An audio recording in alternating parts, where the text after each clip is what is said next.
Et on va ouvrir ce grand angle avec un enjeu vital pour plus de 20 000 personnes en France en demande justement de greffe d'organes. Et face à ce nombre croissant de demandeurs, une société spécialisée dans le cœur artificiel pourrait être une alternative malgré plusieurs échecs de transplantation. Les spécialistes ont réaffirmé leur volonté de rester en France pour continuer les essais, une affirmation qui dément ainsi toutes les rumeurs de délocalisation aux États-Unis. Andrea Benisti vous dit tout.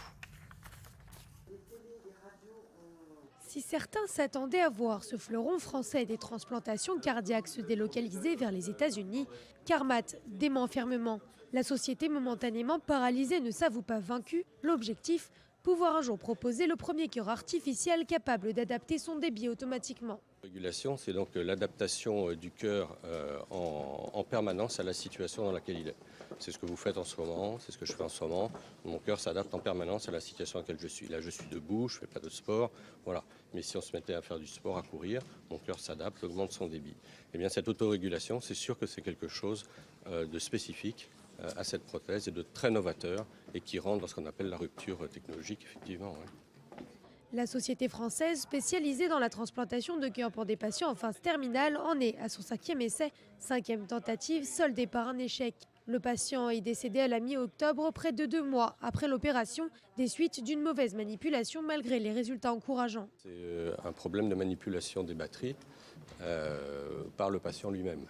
Et à un moment où le patient était en phase de récupération, il y a toute une phase de formation, d'apprentissage, il en était là et il en était même au stade où on était prêt à le laisser partir puisqu'il devait quitter l'hôpital le lendemain ou le surlendemain. Suite à ce revers, les essais ont été suspendus. Carmat entend resserrer ses exigences en matière de sécurité du patient. Le succès de cette opération devrait garantir à la société son ticket d'entrée sur le marché européen. Un objectif toujours en vue. Carmat vise un lancement en Europe d'ici 2019 et aux États-Unis d'ici 2020. Alors, cette prothèse Carmat fait partie des nouvelles générations de cœurs artificiels. Elle est le fruit d'une longue odyssée dans le domaine de la recherche cardiaque, ponctuée par des grandes avancées. Sarah Jamy, bonjour. Alors, quand a-t-on commencé à transplanter des cœurs chez les humains ? Alors, les premières transplantations cardiaques chez l'humain remontent à il y a 50 ans. C'est le professeur sud-africain Christian Barnard qui est justement l'as de cœur de la transplantation. Aujourd'hui, plusieurs dizaines de milliers d'humains sont greffés chaque année.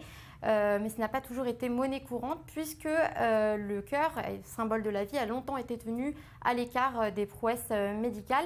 La question qui a freiné un petit peu le monde médical à s'attacher au cœur comme ça, c'était de savoir si une personne en état végétatif était morte dès lors que son cœur continuer de battre. Oui. Alors justement, ce docteur Barnard, il a évidemment inspiré ses collègues, vous nous l'avez dit, mais il continue d'avancer avec une opération qu'on n'avait encore jamais tentée.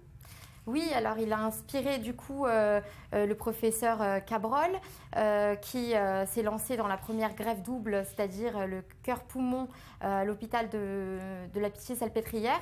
Mais il a confirmé, ce professeur Barnard, son statut de pionnier en posant pour la première fois un cœur sain auprès d'un cœur malade pour que celui-ci puisse l'épauler en cas d'insuffisance. L'idée, c'était de ne pas fatiguer ni trop l'un ni trop l'autre pour permettre aux patients de vivre normalement. Et les cœurs animaux et les cœurs humains, est-ce que c'est compatible, Sarah ? Alors, les cœurs, le professeur Barnard a tenté en 1977 l'expérience. Il a voulu, face au manque de donneurs, transplanter un cœur de babouin à un cœur humain. Malheureusement, l'opération s'est soldée par un échec. L'humain est mort quelque temps après. L'opération a posé un problème de rejet, mais les rejets sont valables également d'humain à humain. Et c'est grâce à une découverte assez incroyable, la molécule cyclosporine, qui a joué un rôle d'immunodépresseur, qui a permis d'éviter justement ces rejets à l'avenir. 90% des rejets ont été évités grâce à la découverte de cette molécule. Donc rien ne vaut un cœur humain finalement ? Rien ne vaut un cœur humain. Alors on l'a vu avec, dans le reportage, la société Carmat avait mis en route un processus de cœur fait à base de matériaux biodynamiques. Or, il y a eu pas mal de décès, notamment ces derniers temps. Et du coup, on se rend compte qu'effectivement, rien ne vaut un cœur humain. Et le problème qu'on rencontre actuellement, c'est que les donneurs manquent. Donc c'est un petit peu compliqué. Alors qu'est-ce qu'il faut faire? Est-ce qu'il faut sensibiliser davantage les gens qui pourraient être des futurs donneurs? Alors oui, il faut sensibiliser, mais beaucoup d'associations le font déjà. Beaucoup d'associations sensibilisent le plus grand nombre à la question de la greffe.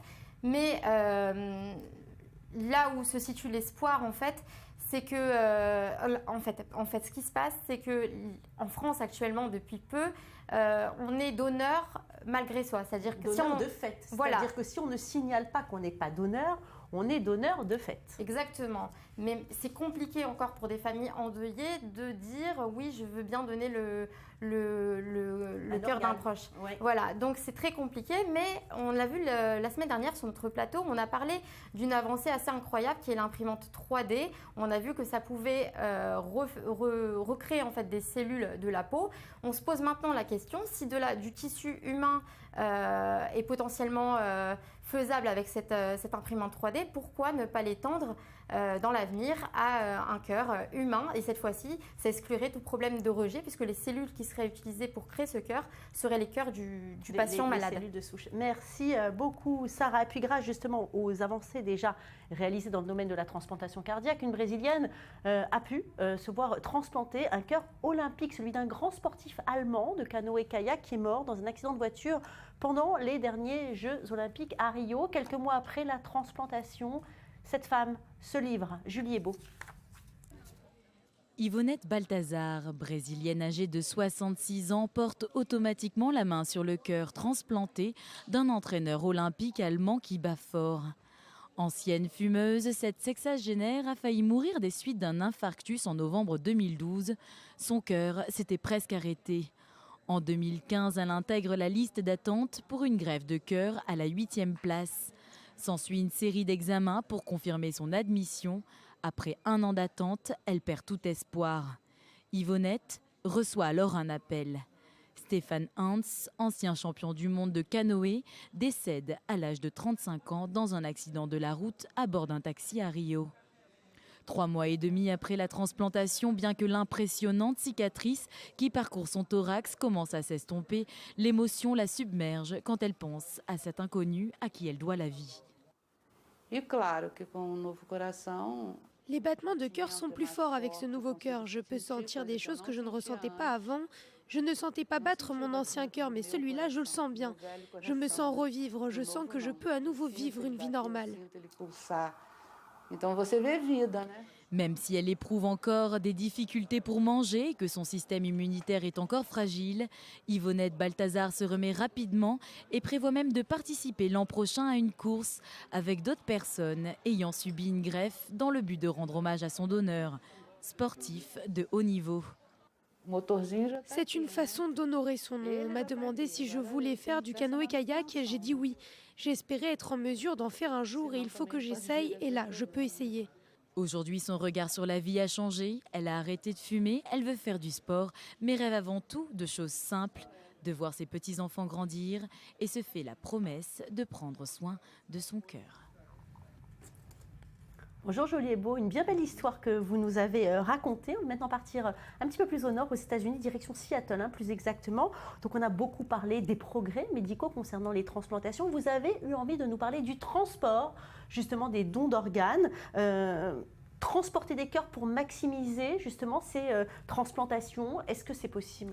Oui Valérie, si jusqu'à présent on transportait les cœurs des donneurs dans des glacières en plastique, eh bien actuellement des médecins de Seattle testent un nouveau caisson qui permet de transporter des cœurs sans les arrêter et sans avoir à les plonger dans de la glace. Grâce à ce nouveau système, le cœur à transplanter peut être conservé à la température du corps, être alimenté en sang, en oxygène et en nutriments. Et il continuera donc de battre tout au long du transport jusqu'à l'opération. Alors le cœur souffre moins grâce à ce nouveau dispositif. On voit Totalement. les images, c'est assez juste incroyable. Ce nouveau dispositif en fait permet de garder le cœur en vie plus longtemps. Il assure la survie du greffon cardiaque pendant 12 heures, alors que jusqu'à présent, il s'agissait uniquement de 6 heures lors d'une procédure classique. Et surtout, le transport du cœur sous perfusion permettrait aux chirurgiens de vérifier également la qualité du greffon avant transplantation. Bon, alors la chirurgie de la transplantation, on l'a vu, devient de plus en plus fréquente, mais aux États-Unis, il n'y a pas suffisamment de donneurs par rapport à la demande. Qu'en est-il, Julie? Eh bien oui, Valérie, aux États-Unis, chaque année, ce sont près de 4000 personnes qui attendent une transplantation cardiaque et seulement 2500 sont opérées. Donc face à la pénurie du don d'organes et plus particulièrement du cœur, la prouesse devrait en tout cas donner un peu d'espoir à toutes les personnes qui sont en attente de greffe, car cette méthode permettrait d'augmenter le nombre de cœurs transplantés de 15 à 30%. Seul ennui, son coût, environ 250 000 $, soit environ 220 000 €, ce qui est quand même très cher. On va écouter en tout cas tout de suite le docteur Jason Smith. Écoutons. Avoir une pompe de transport qui préserve la fonction cardiaque nous permet de mieux choisir les cœurs pour les receveurs. Plus de cœurs donnés pourront également être implantés avec succès. Donc ça permettra d'améliorer notre efficacité et d'utiliser tous les organes qui sont donnés.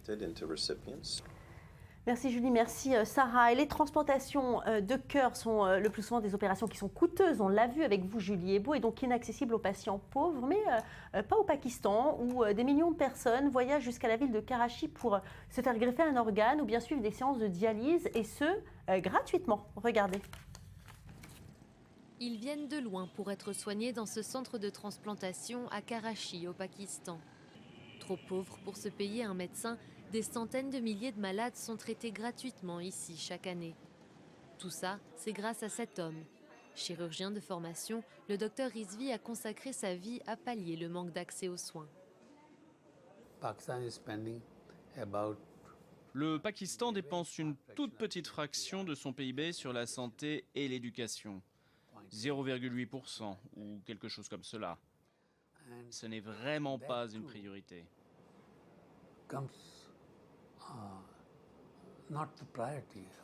Le docteur Rizvi a commencé avec un service de seulement 8 lits.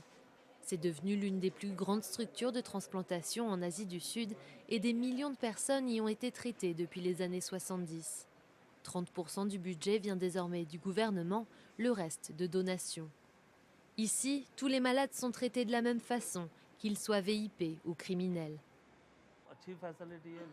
C'est bien ici surtout pour les pauvres qui ne peuvent pas se payer de traitement. Si vous faites des tests comme ça dans un hôpital privé, ça vous coûtera entre 10 et 15 000 roupies. Alors ici, c'est bien mieux. Plus de 300 greffes et 260 000 séances de dialyse ont été effectuées ici, rien qu'en 2015. Le suivi médical et les médicaments sont également totalement gratuits. Une bénédiction pour les patients comme Hina, qui est dialysée depuis qu'elle a 4 ans. Je suis allée à l'école, mais j'ai dû arrêter au début du collège. Je voudrais vraiment reprendre les études. Que Dieu m'aide à avoir une greffe et je pourrai retourner à l'école. Comme des centaines de patients autour d'elle, Hina garde espoir grâce au docteur Rizvi. À 79 ans, il n'a aucune envie de ralentir le rythme.